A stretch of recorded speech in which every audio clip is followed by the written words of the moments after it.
Hello everyone. मैं ज्योति स्वागत करती हूँ आपको हमारे यूट्यूब चैनल में जिसका नाम है सीडीपी क्विज। इस वीडियो में मैं आपको ग्रोथ एंड डेवलपमेंट से संबंधित मोस्ट इम्पॉर्टेंट 20 क्वेश्चन कराऊंगी जो कि हर टेट एग्ज़ाम में पूछे जाते हैं, like C TET, REET, UP TET, अन्य जितने भी टीचिंग एग्ज़ाम होते हैं इस टॉपिक से प्रश्न ज़रूर पूछे जाते हैं। तो चलिए शुरू करते हैं। तो हमारा पहला प्रश्न है, वृद्धि और विकास कब से शुरू होता है? ऑप्शन 1 है जन्म से, ऑप्शन 2 है गर्भावस्था से, ऑप्शन 3 है शैशवावस्था से और ऑप्शन 4 है उपयुक्त सभी। तो जो वृद्धि और विकास शुरू कब से होता है आप बता सकते हैं इन ऑप्शन में से चूज़ करके। तो जो वृद्धि और विकास है, जब बच्चा माँ के पेट में होता है तब से ही बच्चे का विकास और वृद्धि शुरू हो जाता है। तो इसलिए इसका राइट आंसर होगा ऑप्शन बी, गर्भावस्था। ठीक है। नेक्स्ट क्वेश्चन है, विकास के बारे में सही कथन को चुनिए। ऑप्शन 1 विकास मात्रात्मक होती हैं, ऑप्शन 2 विकास गुणात्मक होती हैं, ऑप्शन 3 विकास किशोरावस्था तक होती है, ऑप्शन 4 विकास मात्रात्मक एवं गुणात्मक दोनों होती है। तो आप बता सकते हैं विकास के बारे में इनमें से कौन सा कथन सही है। तो विकास को आप पता है आपको कि विकास जो होता है वो मात्रात्मक और गुणात्मक दोनों होता है, इसलिए इसका राइट आंसर है ऑप्शन नंबर डी। ठीक है, बढ़ते हैं नेक्स्ट क्वेश्चन पे। तो हमारा थर्ड क्वेश्चन है, वृद्धि के बारे में सही कथन को चुनिए। वृद्धि गुणात्मक होती है, ऑप्शन 2 वृद्धि निरंतर चलती है, ऑप्शन 3 वृद्धि मूल्यांकन का विषय है, ऑप्शन डी वृद्धि मात्रात्मक होती है। तो आप अपने अनुसार आंसर लगा सकते हैं कि वृद्धि के बारे में सही कथन इनमें से कौन सा है। तो जैसे बताया था कि विकास कैसा होता है, मात्रात्मक और गुणात्मक दोनों होता है, तो वृद्धि कैसे होती है हमारी सिर्फ मात्रात्मक। तो इसके अनुसार हमारा राइट आंसर क्या हुआ, option number D is a right answer. चलिए चलते हैं नेक्स्ट क्वेश्चन पे। तो हमारा फोर्थ क्वेश्चन है, कोई भी दो बालक समान नहीं होते, विकास के किस सिद्धांत पे आधारित है? यानी कि दो बच्चे या दो आदमी या दो कोई लोग कोई भी आपस में समान नहीं होते, एक जैसे नहीं होते, ना ही इंटरेस्ट में, ना ही बोलने में, ना ही दिखने में। तो उसका क्या रीज़न है? तो पहला ऑप्शन है एकीकरण का सिद्धांत, दूसरा ऑप्शन है व्यक्तित्व विभिन्नता का सिद्धांत और तीसरा ऑप्शन है सामान्य से विशिष्ट की ओर और चौथा ऑप्शन है निरंतरता का सिद्धांत। तो आपके अनुसार ऐसा क्यों होता है कि कोई भी दो बालक समान नहीं होते? तो इसका जो रीज़न है व्यक्तित्व विभिन्नता का सिद्धांत, यानी इंडिविजुअल डिफरेंस होने के कारण कोई भी दो व्यक्ति समान नहीं होते, इसलिए इसका राइट ऑप्शन होगा 2। ठीक है, बढ़ते हैं अपने नेक्स्ट क्वेश्चन की ओर। तो हमारा नेक्स्ट क्वेश्चन है 5, विकास कभी ना समाप्त होने वाली प्रक्रिया है, यह किस सिद्धांत पे आधारित है? तो ऑप्शन 1 है निरंतरता का सिद्धांत, ऑप्शन 2 है समान प्रतिमान का सिद्धांत, ऑप्शन 3 है अंतर संबंधित का सिद्धांत और 4th है एकीकरण का सिद्धांत। यानी कि जो विकास है वो कभी समाप्त नहीं होती है, एक ऐसी प्रक्रिया है। तो जो ये किस सिद्धांत पर बेस है? तो जैसे बोला जाता है कि विकास जो गर्भ से शुरू होकर मृत्यु तक चलती है, तो ये किस वजह से चलती है? तो इसका रीज़न है विकास एक निरंतर चलने वाली प्रक्रिया है, यानी इसका राइट ऑप्शन होगा 1। ठीक है, चलते हैं नेक्स्ट क्वेश्चन पे। तो हमारा नेक्स्ट क्वेश्चन है 6, विकास की किस अवस्था में शारीरिक वृद्धि सबसे तेज होती है? यानी कि जो विकास होता है हमारी बॉडी में, तो सबसे जो शारीरिक वृद्धि होती है, आई मीन बच्चा देखा होगा आपने जल्दी जल्दी बड़ा बड़ा हो जाता है, तो जितने भी फिजिकली चेंजेस आते हैं बच्चे में, वो किस स्टेज में सबसे ज़्यादा आते हैं? तो ऑप्शन 1 है शैशवावस्था, ऑप्शन 2 है बाल्यावस्था, ऑप्शन 3 है किशोरावस्था और ऑप्शन 4 है शैशवावस्था और किशोरावस्था दोनों। तो मैं आपको बता देती हूँ, शैशवावस्था जन्म से 2 वर्ष होता है और बाल्यावस्था 2 से 12 वर्ष होता है, ठीक है। और किशोरावस्था 12 से 19 तक होता है, ठीक है। तो इसका राइट आंसर है ऑप्शन नंबर डी, ठीक है। शैशवावस्था और किशोरावस्था दोनों में ही बच्चे के अंदर जितने भी फिजिकल चेंजेस आते हैं वो सबसे ज़्यादा देखने को मिलता है, ठीक है। चलते हैं नेक्स्ट क्वेश्चन पे। तो हमारा नेक्स्ट क्वेश्चन है 7, विकास एक एकीकृत प्रक्रिया है, ये कथन किसने कहा है। यानी कि जो विकास होता है वो इंटीग्रेशन के साथ होते रहता है, तो ये किसने कहा है। क्रो ने, हरलॉक ने, गैसल ने या मुनरो ने। तो आप ये बता सकते हैं, मोस्ट इम्पॉर्टेंट कथन है जो कि 1-2 नंबर के टेट एग्ज़ाम में पूछ लिए जाते हैं। तो इसका राइट ऑप्शन है हरलॉक, यानी कि option number B is the right answer, ठीक है। चलते हैं नेक्स्ट क्वेश्चन पे। क्वेश्चन नंबर 8 है, बाल मनोवैज्ञानिक वह वैज्ञानिक अध्ययन है जिसमें गर्भकाल से लेकर किशोरावस्था तक अध्ययन किया जाता है, ये कथन किसने कहा है, ठीक है। यानी कि जो बाल मनोवैज्ञानिक है ना, उसमें हम बच्चे का अध्ययन करते हैं, गर्भकाल से लेकर किशोरावस्था तक अध्ययन किया जाता है, तो ये किसने कहा है, ठीक है। तो पहला ऑप्शन है क्रो ने कहा है, और दूसरा है हरलॉक ने कहा है, और तीसरा रास ने कहा है, और चौथा वाटसन ने कहा है। तो आपके अनुसार ये कथन किसका है, तो आप बता सकते हैं कमेंट में करके।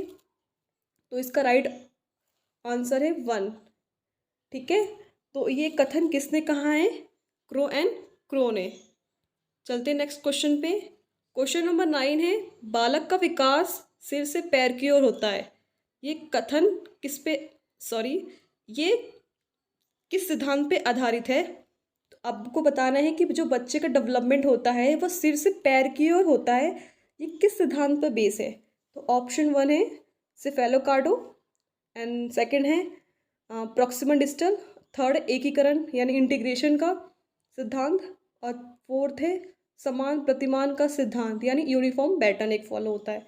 तो सिर से पैर की ओर विकास होता है, किस रीज़न से होता है। तो इसका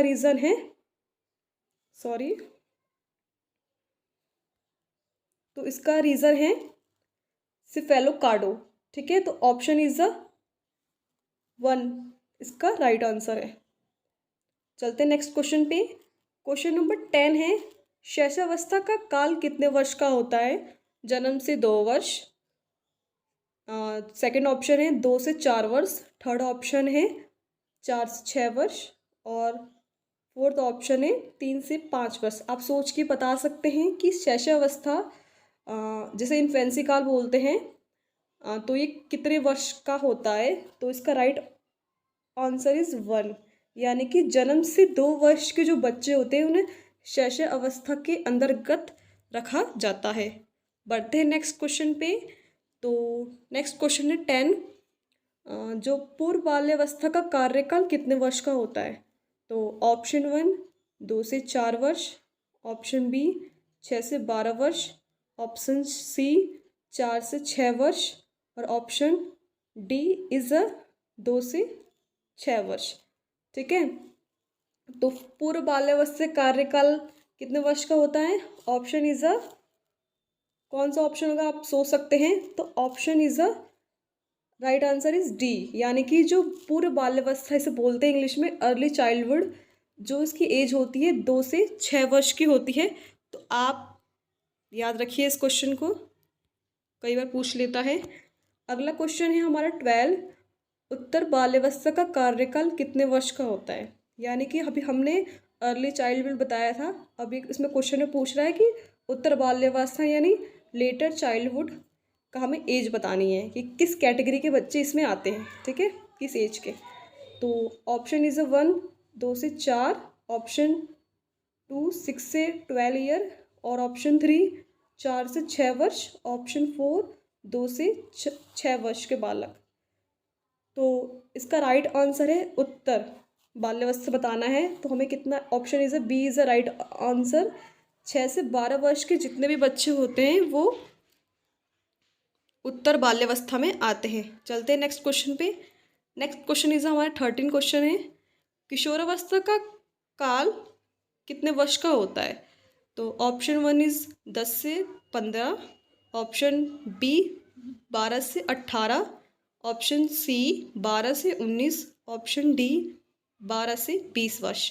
तो आप बता सकते हैं कि जो किशोरावस्था है और उसमें किस एज के बच्चे आते हैं? तो इसका राइट आंसर इज अ सी, यानी कि 12 से 19 वर्ष के जितने भी बच्चे आते हैं वो सारे किशोरावस्था यानी एडोलसेंस के अंतर्गत आते हैं। ठीक है, चलिए नेक्स्ट क्वेश्चन पे चलते हैं। तो हमारा 14 क्वेश्चन है, बाल विकास का वैज्ञानिक अध्ययन किसने किया है? अगर आपको इसका आंसर पता है, जिसका आंसर पता है आप कमेंट कर सकते हैं। तो ऑप्शन 1 है हमारा जॉन लॉक, और ऑप्शन 2 है पेस्टोलॉजी, एंड ऑप्शन 3 है अरस्तु, एंड ऑप्शन 4 है रूसो। तो बाल विकास का वैज्ञानिक अध्ययन किसने किया है? तो हमारा राइट आंसर है बी पेस्टोलॉजी, यानी कि इन्होंने अध्ययन किया है। ठीक है, चलते हैं नेक्स्ट क्वेश्चन पे। तो हमारा क्वेश्चन नंबर 15 है, बाल विकास का सर्वप्रथम अध्ययन किसने किया, यानी कि सबसे पहले अध्ययन किसने किया है बालकों पे? तो जॉन लॉक है option 1, option 2 Hurlock, option 3 Rousseau, और ऑप्शन 4 अरस्तु। तो पहले क्वेश्चन में बताया था कि वैज्ञानिक अध्ययन किसने किया है? पेस्टोलॉजी ने, और सबसे पहले अध्ययन किया था जॉन लॉक ने। ठीक है, तो option is 1 is the right answer. ठीक है, चलते हैं नेक्स्ट क्वेश्चन पे। तो नेक्स्ट क्वेश्चन है हमारा 16, शारीरिक परिवर्तन किससे संबंधित है, यानी बच्चे के अंदर जितने भी फिजिकली चेंजेस होते हैं, ठीक है, जैसे हम दिखाई देता है बच्चा बढ़ रहा है, उसके हाइट में, उसके वेट में जो चेंजेस आते हैं वो किस कारण से आते हैं, या ठीक है, तो उसका क्या कारण है बताना है। तो ऑप्शन वैसे विकास से संबंधित है, ऑप्शन बी वृद्धि से, ऑप्शन 3 है अभिप्रेरणा से, और ऑप्शन 4 है अधिगम से। तो अब ये आप बता सकते हैं कि इसका राइट आंसर क्या है। तो उसका राइट आंसर है जितने भी फिजिकल चेंजेस होते हैं सारे वृद्धि के अंदर आते हैं, तो इसका राइट आंसर इज बी। ठीक है, चलते हैं नेक्स्ट क्वेश्चन पे। तो हमारा नेक्स्ट क्वेश्चन है 17, विकास कैसी प्रक्रिया है? तो ऑप्शन 1 अधिगम प्रक्रिया है, ऑप्शन बी सामाजिक प्रक्रिया है, ऑप्शन सी व्यक्तिगत प्रक्रिया है, ऑप्शन डी वृद्धि की प्रक्रिया है। तो विकास कैसी प्रक्रिया है? विकास एक व्यक्तिगत प्रक्रिया होती है, तो इसके अनुसार हमारा ऑप्शन हुआ is the right answer is C. ठीक है, चलते हैं नेक्स्ट क्वेश्चन पे। नेक्स्ट क्वेश्चन है हमारा 18, this is very important question, बहुत बार आया हुआ है 2022 में जितने भी सीटेड हुए हैं सबसे ज़्यादा क्वेश्चन ये वाला पूछा गया है सब एग्ज़ामों में, लेकिन फ्रेमिंग अलग अलग करके गई है। ठीक है, तो ध्यान से करेंगे समझेंगे। तो हमारा 18 क्वेश्चन है, एक बच्चा पेंसिल पकड़ने से पहले गेंद फेंकना सीख जाता है, ये किस सिद्धांत पे आधारित है? तो हमारा ऑप्शन 1 है सिफेलोकैडोल, दूसरा है एकीकरण का सिद्धांत, तीसरा है समान प्रतिमान का सिद्धांत, और चौथा है प्रॉक्सिमल डिस्टल का सिद्धांत। ठीक है, तो मैं बताती हूँ आपको कि एक बच्चा है वो पहले गेंद फेंकता है फिर पेंसिल पकड़ता है, यानी अपने हाथ को लीजिए, तो पहले बच्चा क्या कर रहा है? गेंद पकड़ रहा है फिर पेंसिल पकड़ना। ठीक है, तो ये क्या हो रहा है? अंदर से बाहर की ओर, यानी केंद्र से बाहर की ओर जो डेवलपमेंट होता है वो क्या बोलते हैं उसे हम? Proximal distal. इसलिए इसका राइट आंसर क्या होगा? Option is D. ठीक है, चलते हैं नेक्स्ट क्वेश्चन पे। नेक्स्ट क्वेश्चन है हमारा 19 है, निम्न में से विकास का कौन सा सिद्धांत नहीं है, यानी कि विकास के कौन कौन से सिद्धांत होते हैं उनमें से एक सिद्धांत इसमें से नहीं है, वो बताना है आपको। पहला ऑप्शन है सामान्य से विशिष्ट की ओर होता है, सेकंड ऑप्शन है समान प्रतिमान का सिद्धांत, थर्ड ऑप्शन है एकीकरण का सिद्धांत, और ऑप्शन 4 है रेखीय का सिद्धांत। तो इनमें से जो नहीं है आपको वो बताना है। तो इसका right answer is option number 4, यानी कि जो विकास होता है वो रेखीय नहीं होता है, कैसा होता है, स्पाइरल स्पाइरल होता है। तो इसका राइट आंसर क्या हुआ, ऑप्शन नंबर इज 4th। ठीक है, चलते हैं नेक्स्ट क्वेश्चन पे। नेक्स्ट क्वेश्चन है हमारा 20, विकास संपूर्ण मनुष्य जाति का एक क्रम से होता है, ये किस सिद्धांत पे आधारित है। तो पहला ऑप्शन है एकीकरण का सिद्धांत, दूसरा ऑप्शन है सामान्य से विशिष्ट की ओर, एंड थर्ड ऑप्शन है समान प्रतिमान का सिद्धांत, और फोर्थ ऑप्शन है व्यक्तित्व विभिन्नता का सिद्धांत। ठीक है, तो एक जो विकास होता है संपूर्ण मनुष्य जाति के क्रम से होता है, किस वजह से होता है। तो ये option is a right answer is a C, समान प्रतिमान का सिद्धांत, यानी कि जितने भी जो रूल्स फॉलो होते हैं यूनिफॉर्म पैटर्न की वजह से फॉलो होते हैं, इसलिए देखा होगा सिर से पैर की ओर या केंद्र से बाहर की ओर जो बताया जाता है सब में सेम होता है। ठीक है, तो इसका रीज़न है यूनिफॉर्म पैटर्न। तो इसका right answer is option number C. ठीक है, तो अगर आपको ये वीडियो अच्छी लगे तो आप लाइक कर सकते हैं, और चैनल पर नए हैं तो सब्सक्राइब भी कर सकते हैं। ठीक है, और ये जितने भी क्वेश्चन हैं ये सब बहुत इंपॉर्टेंट क्वेश्चन हैं, और ज़्यादातर क्वेश्चन आए हुए हैं प्रीवियस ईयर के, और मैंने सीडीपी शुरू किया है एमसीक्यू में टाइप में, जिससे आप टॉपिक वाइज अपनी प्रैक्टिस लगा सकते हैं। और जितने भी सही हुए हैं आपके तो आप कमेंट में बताइए क्वेश्चन, और मिलते हैं आपसे नेक्स्ट वीडियो में।